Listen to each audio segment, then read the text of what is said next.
오늘 우리에게 주신 하나님의 말씀은 레위기 7장입니다.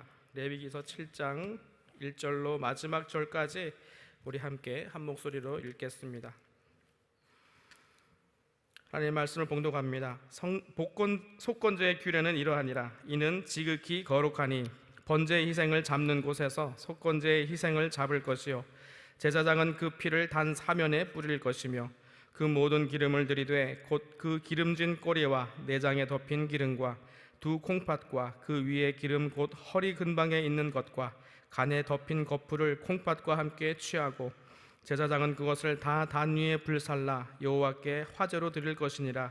이는 속건제요 지극히 거룩하니 이것을 제사장의 남자마다 먹되 거룩한 곳에서 먹을지며 속건제나 속죄제는 1년이 그 제육은 속하는 제사장에게로 돌아갈 것이요 사람의 번제를 드리는 제사장 곧 그 제사장은 그 드린 번제물의 가죽을 자기가 얻을 것이며 무릇 화덕에 구운 소제물과 소태나 번철에서 만든 소제물은 그 드린 제사장에게로 돌아갈 것이니 무릇 소제물은 기름 섞은 것이나 마른 것이나 아론의 모든 자손이 평균이 분배할 것이니라. 여호와께 드릴 화목의 희생 규례는 이러하니라. 만일 그것을 감사함으로 드리거든 기름 섞은 무교병과 기름 바른 무교 전병과 고운 가루에 기름 섞어 구운 과자를 그 감사 희생과 함께 드리고 또 유교병을 화목제의 감사 희생과 함께 그 예물에 드리되 그 전체 예물 중에서 하나씩 여호와께 거제로 드리고 그것을 화목제의 피를 뿌린 제사장들에게로 돌릴지니라. 감사함으로 드리는 화목제 희생의 고기는 드리는 그날에 먹을 것이요 조금이라도 이튿날 아침까지 두지 말 것이니라. 그러나 그 희생의 예물이 서원이나 자원의 예물이면 그 희생을 드린 날에 먹을 것이요 그 남은 것도 이튿날에도 먹되 그 희생의 고기가 제3일까지 남았으면 불사를 지니 만일 그 화목제 희생의 고기를 제3일에 조금이라도 먹으면 그 제사는 연납되지 않을 것이라. 드린 자에게도 예물답게 못되고 도리어 가증한 것이 될 것이며 그것을 먹는 자는 죄를 당하리라. 그 고기가 부정한 물건에 접촉되었으면 먹지 말고 불사를 것이라.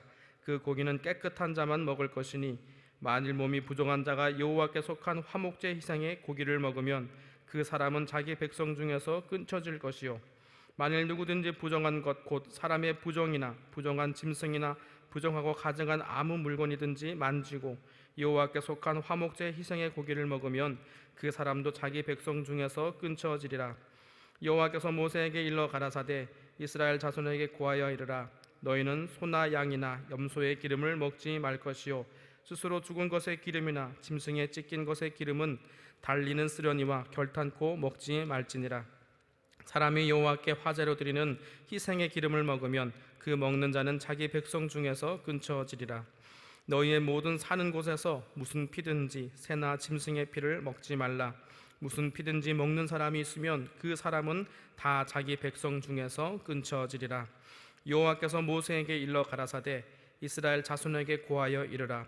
화목제 희생을 여호와께 드리려는 자는 그 화목제 희생 중에서 그 예물을 취하여 여호와께 가져오되 여호와의 화제는 그 사람이 자기 손으로 가져올지니 곧 그 제물의 기름과 가슴을 가져올 것이요 제사장은 그 가슴을 여호와 앞에 흔들어 요제로 삼고 그 기름은 단 위에 불사를 것이며 가슴은 아론과 그 자손들에게 돌릴 것이며 또 너희는 그 화목제 희생의 우편 뒷다리를 제사장에게 주어 거제를 삼을지니 아론의 자손 중 화목제 희생의 피와 기름을 드리는 자가 그 우편 뒷다리를 자기의 소득으로 삼을 것이라. 내가 이스라엘 자손의 화목제 중에서 그 흔든 가슴과 든 뒷다리를 취하여 제사장 아론과 그 자손에게 주었나니 이는 이스라엘 자손에게 받을 영원한 소득이니라. 이는 여호와의 화제 중에서 아론에게 돌릴 것과 그 자손에게 돌릴 것이니 그들을 세워 여호와의 제사장의 직분을 행하게 한 날 곧 그들에게 기름 부은 날에 여호와께서 명하사 이스라엘 자손 중에서 그들에게 돌리게 하신 것이라. 대대로 영원히 받을 소득이니라. 이는 번제와 소제와 속죄제와 속건제와 위임제와 화목제의 규례라. 여호와께서 시내 광야에서 이스라엘 자손에게 그 예물을 여호와께 드리라 명하신 날에 시내 산에서 이같이 모세에게 명하셨더라. 아멘. 희와 행복 오늘 본문을 보겠습니다. 오늘의 제목은 자원으로 감사를 드리는 자가 되자라는 제목입니다. 우리 대표 구절 함께 보겠습니다. 이는 번제와 소제와 속죄제와 속건제와 위임제와 화목제의 규례라. 아멘. 내용도 함께 보겠습니다. 속건제에 있어서 제사장은 화제로 드린 고기를 거룩한 곳에서 먹어야 했다. 그리고 번제를 드리는 제사장은 번제물의 가죽을 취해야 하며 화덕에 구운 소제물과 번철에 만든 소제물도 취해야 했다. 또한 화목제에 관한 규례가 3장에 이어 등장하는데 감사의 성격을 가진 화목제를 세 가지로 구분하고 있다. 바로 감사드릴 만한 일이 생겼을 때 드리는 제사와 서원의 목적으로 드리는 제사와 특별한 일이 없음에도 불구하고 자원함으로 드리는 제사이다. 그리고 이스라엘 백성이 지켜야 할 금지 명령이 언급되고 있는데 그것은 기름기와 피를 먹지 말라는 것에 관한 내용이다. 특별히 모든 피는 생명의 자리로서 하나님의 소유물이기 때문에 제물을 바치기 전에 반드시 하나님께 돌려드려야 했다. 또한 본장에서는 화목제와 관련하여 제사장의 몫에 대한 규정도 등장한다.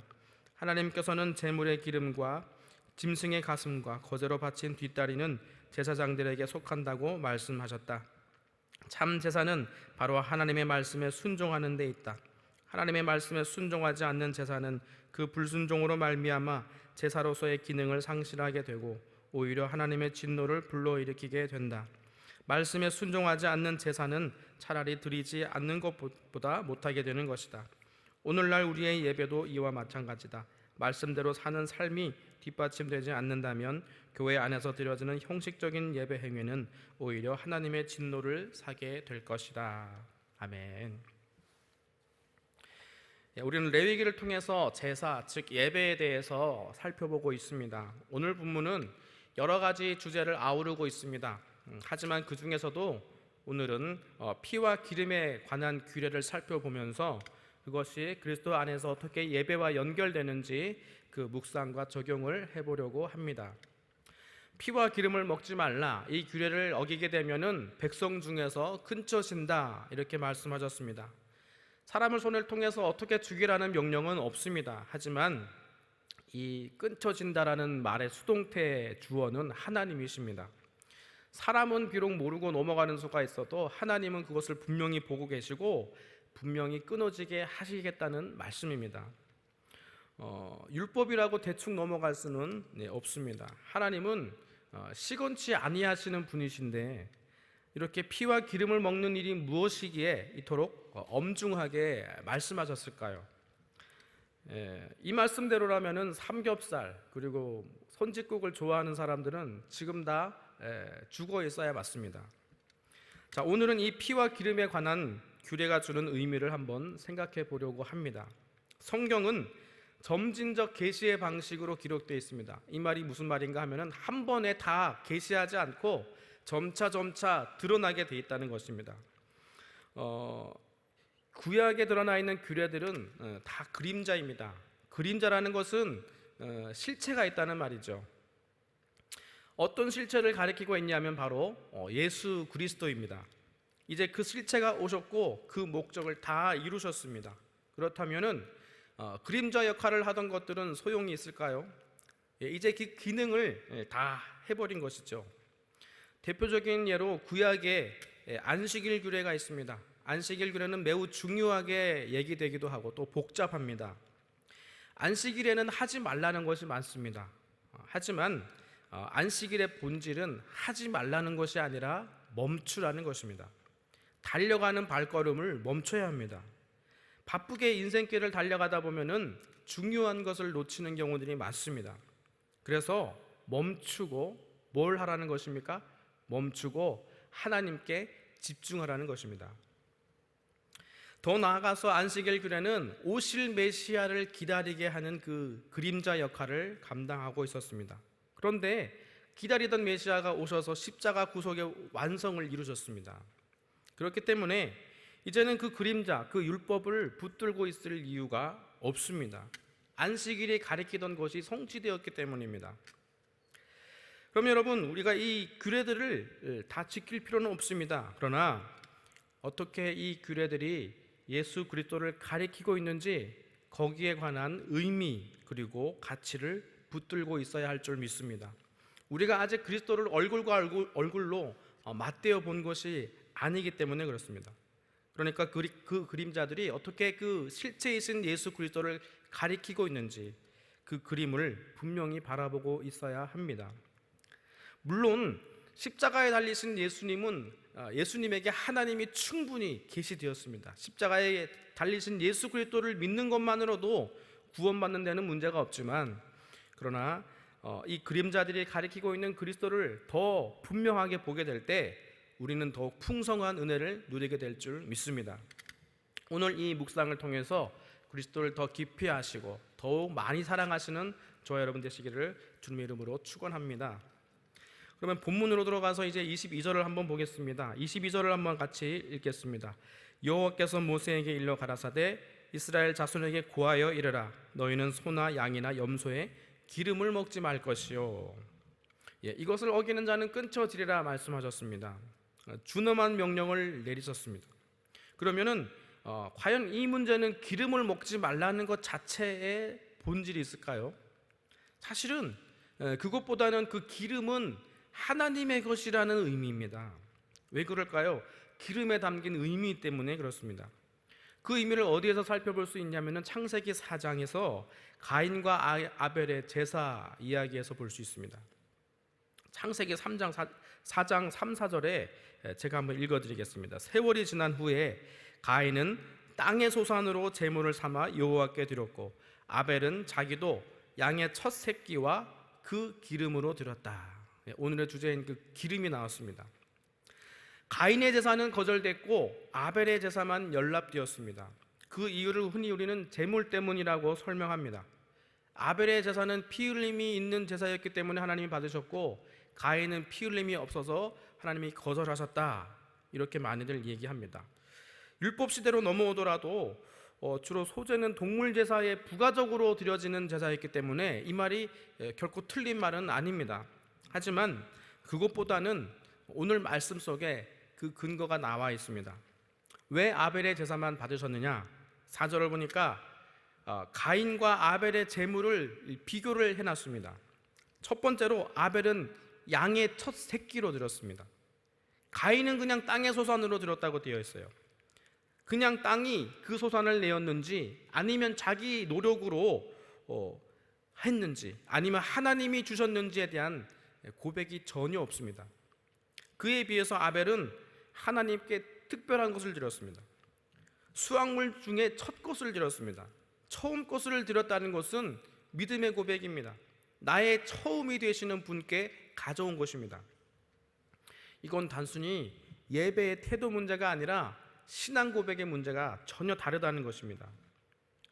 그리고 두 번째로 그 기름으로 드렸다라고 되어 있습니다. 기름으로 드렸다는 것은 무슨 말인가 하면 가장 좋은 것으로 드렸다는 의미입니다. 기름이 가장 좋은 게 맞습니까, 여러분? 요즘에는 저지방 식단이 선호됩니다. 그죠? 하지만 이것을 우리 처주에서 이렇게 생각하면 안 됩니다. 그 당시에는 지방질이 매우 귀하게 여겨지던 시절이었습니다. 고대 시대의 그 고고학 발굴을 보더라도 지방질이 많은 뼈가 저장되어 있는 흔적이 보입니다. 그것은 당시 사람들이 지방질과 골수를 매우 귀하게 여겼다는 것을 보여줍니다. 아벨도 가장 좋은 것은 먼저 하나님의 것으로 알고 하나님께 드렸다는 것이죠. 그 결과 어떻게 되었습니까? 4절 하반절에 보니까 여호와께서 아벨과 그 제물은 연락하셨으나 이렇게 되어 있습니다. 하나님이 제물만 받으셨습니까? 아니죠. 아벨도 같이 받으셨죠. 아벨의 전 삶을 받으셨다는 것입니다. 반대로 5절에서 가인과 그 제물은 연락하지 아니하신지라 라고 기록하고 있습니다. 제물만 거절하신 것이 아니라 가인의 존재를 받지 않으신 것입니다. 무슨 뜻입니까? 이 두 사람은 예배만 달랐던 것이 아니라 삶이 달랐다는 것입니다. 여기서 여러분 오해하지 말아야 될 것은 두 사람의 행위가 달랐다는 말이 아닙니다. 누구의 행위가 더 나으냐라는 말이 아니라 오히려 이것은 두 사람의 고백이 달랐다라는 의미로 받아들여야 합니다. 이 두 사람의 예배의 고백을 그럼 한번 보시기 바랍니다. 그 고백 속에 그 삶의 시작이 누구인지가 드러난다는 것입니다. 내 삶의 시작이 하나님의 은혜인가? 그래서 그로 인한 감사의 삶인가? 아니면은 땅에 소산을 내는 내 노력인가? 아니면 그래서 나의 의가 드러나는가? 이것은 분명히 달라지는 것이죠. 이 주제는 아까 안식일 규례에서 봤을 때도 발견했던 내용입니다.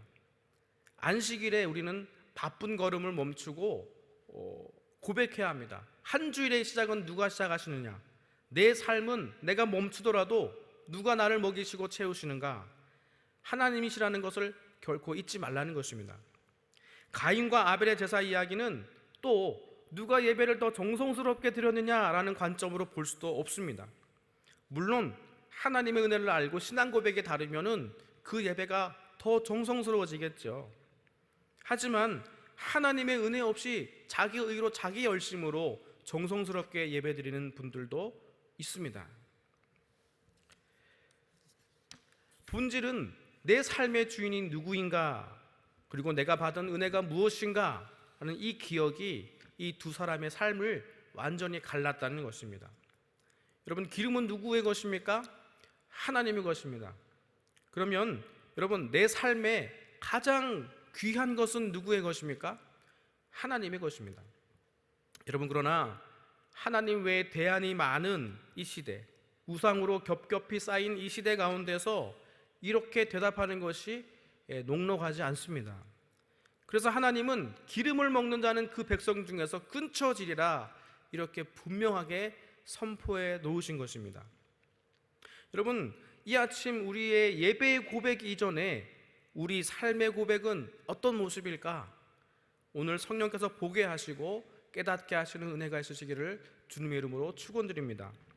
자, 그러면 오늘 말씀 26절을 한번 다시 읽어보겠습니다. 26절입니다. 너희의 모든 사는 곳에서 무슨 피든지 새나 짐승의 피를 먹지 말라. 무슨 피든지 먹는 사람이 있으면 그 사람은 다 자기 백성 중에서 끊어지리라. 두 번째 주제는 피를 먹지 말라 하는 것입니다. 이에 대해서 신명기 12장 23절은 이렇게 말씀합니다. 오직 크게 삼가서 그 피는 먹지 말라. 피는 그 생명인즉이라고 말씀하고 있습니다. 피의 본질은 뭐라고 그랬습니까? 생명이다 라고 얘기하고 있습니다. 그러면 이 생명은 누가 시작하신 것입니까? 생명의 주이신 하나님이 시작하신 것입니다.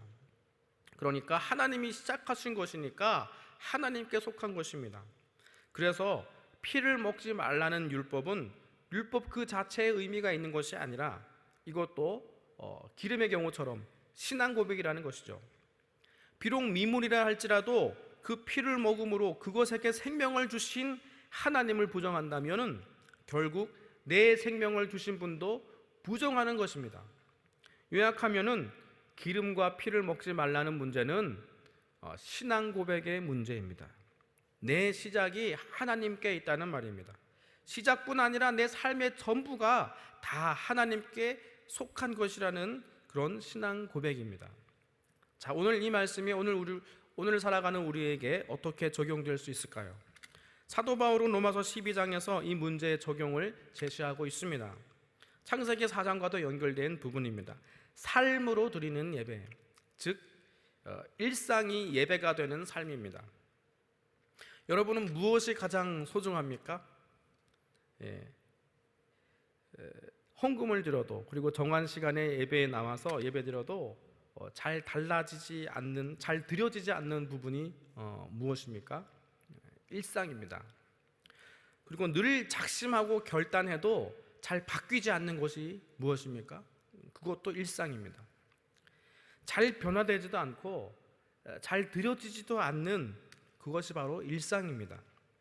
왜 일상이 잘 변화되지도 않고 잘 드려지지도 못하는가 하면은 이 일상이 끼고 도는 중심이 있어서 그렇습니다. 여러분, 문을 한번 잘 보세요. 문은 경첩을 중심으로 해서 돌아가지요. 맷돌도 그 중심을 맴돌고 있습니다.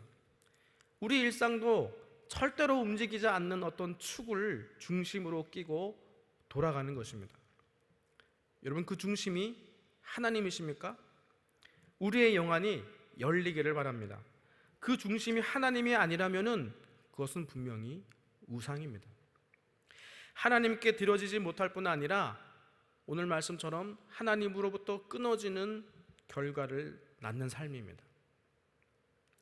하나님은 지금 우리의 신앙에 도전을 던지고 계신 줄 믿습니다. 너는 누구에게 속하였느냐? 너의 삶의 중심은 무엇이냐 하는 것입니다. 신사참배겁으로 순교하신 고 주기철 목사님의 옥중일기 중에 이런 내용이 있습니다. 소나무는 죽기 전에 찍어야 푸른 것이고 백합화는 시들기 전에 떨어져야 향기로우니 이 몸도 시들기 전에 주님 제단에 드려지기를 원하나이다. 시들고 남은 인생이 아니라 오늘의 생생하고 싱싱한 삶을 드리길 원한다는 것입니다. 사랑하는 성도 여러분, 영어에서는 현재라는 말과 선물이라는 말이 똑같습니다. 현재도 프레젠트고 오늘도 프레젠트입니다. 즉 오늘이 선물이라는 말이죠.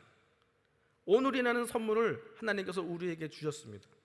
마찬가지로 우리도 하나님께 무엇을 선물해야 합니까? 오늘을 드려야 하는 것입니다. 우리에게 가장 소중한 것이 사실 오늘 아닙니까?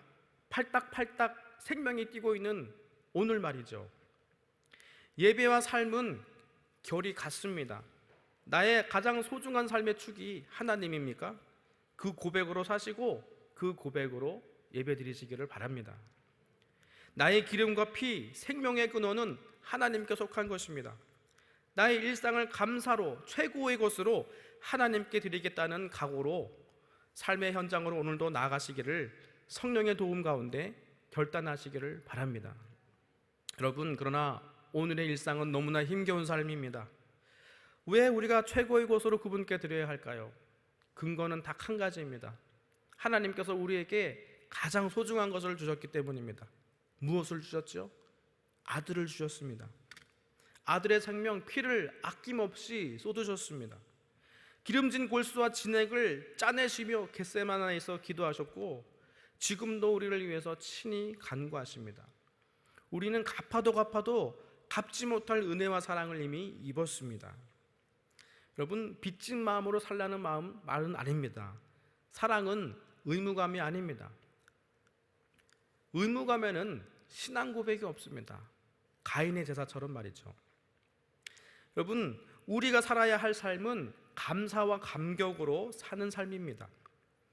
주의 사랑의 줄로 나를 굳게 잡아 매소서라는 찬양이 있죠. 그 가사처럼 그 은혜와 사랑에 매었기에 이제 우리는 주님을 뒤따라 사랑하기 시작하는 것입니다. 사랑하는 성도 여러분, 우리 일상의 모든 것은 하나님께 드려지는 귀한 예배입니다. 이게 잘 와닿지 않을 수 있습니다. 사실 모든 게 예배면 예배는 아무것도 아니다. 그러면 밥 먹는 것도 예배고 화장실 가는 것도 예배냐? 그럴 수도 있고 그렇지 않을 수도 있습니다. 사실 예배는 아무것도 아님과 가장 귀한 것 사이에 있습니다. 어떤 사람이 최선을 다해서 말씀에 순종했다고 합시다. 말씀에 순종한 것이 나의 의가 되면은 그것은 교만이 됩니다. 그러나 말씀에 순종한 것이 고백이 되면 그것은 예배가 됩니다. 남을 위해 사는 가장 고상한 섬김도 내 공로로 전락해 버릴 수도 있습니다. 그러나 그 모든 섬김을 사랑의 고백으로 드릴 때 그것은 모두 예배가 됩니다. 여러분, 그래서 밥 먹고 화장실 가는 것도 예배입니까? 예, 감사로 밥 먹고 찬양하며 화장실 가면 그게 바로 고백의 삶입니다. 예배라는 것이죠. 이것이 죽지 않고 산채로 제단에 드리는 산 예배인 줄 믿습니다. 우리는 이 썩을 육신 가운데 사는 연약한 존재이지만 이 썩을 육신으로 드리는 모든 것이 예배입니다. 아이러니하게도 이 썩을 육신을 신앙 고백으로 드리는 것이 바로 영적 예배라고 로마서 12장 1절은 우리에게 말씀하고 있습니다. 사랑하는 성도 여러분, 오늘의 푸른 삶을 찍어서 하나님께 내어드릴 때 나는 그 송진내음은 하나님께 귀한 향기가 될 줄 믿습니다. 그때 하나님은 우리를 의의 나무로 여호와의 영광을 나타낼 자로 불러주실 줄 믿습니다. 이 믿음과 고백으로 날로 새로워지시는 저와 여러분의 삶이 되시기를 주님의 이름으로 축원드립니다. 기도하시겠습니다. 고마우신 아버지 하나님, 우리 삶의 시작과 마침은 하나님의 것입니다. 피와 기름은 하나님께 속하였습니다. 율법의 그림자 가운데서 우리 삶의 고백을 새롭게 하시니 감사합니다. 모든 만물이 말씀대로 이루어진 것처럼 이 능력 있는 말씀이 우리 삶에서도 그대로 이루어지는 역사가 있게 하여 주시옵소서. 하나님이 우리를 보실 때 그 뜨거운 사랑의 언약이 기억나게 하는 흔적들이 우리 삶에 있기를 원합니다. 성령 하나님, 오늘도 우리와 친히 동행하셔서 우리 삶을 복된 고백으로 이끌어 주시옵소서. 매일의 삶이 산제사가 되게 하여 주시옵소서. 우리 소망 되신 예수 그리스도 이름으로 간절히 기도하옵나이다. 아멘. 주님 가르쳐주신 기도로 예배를 마치겠습니다.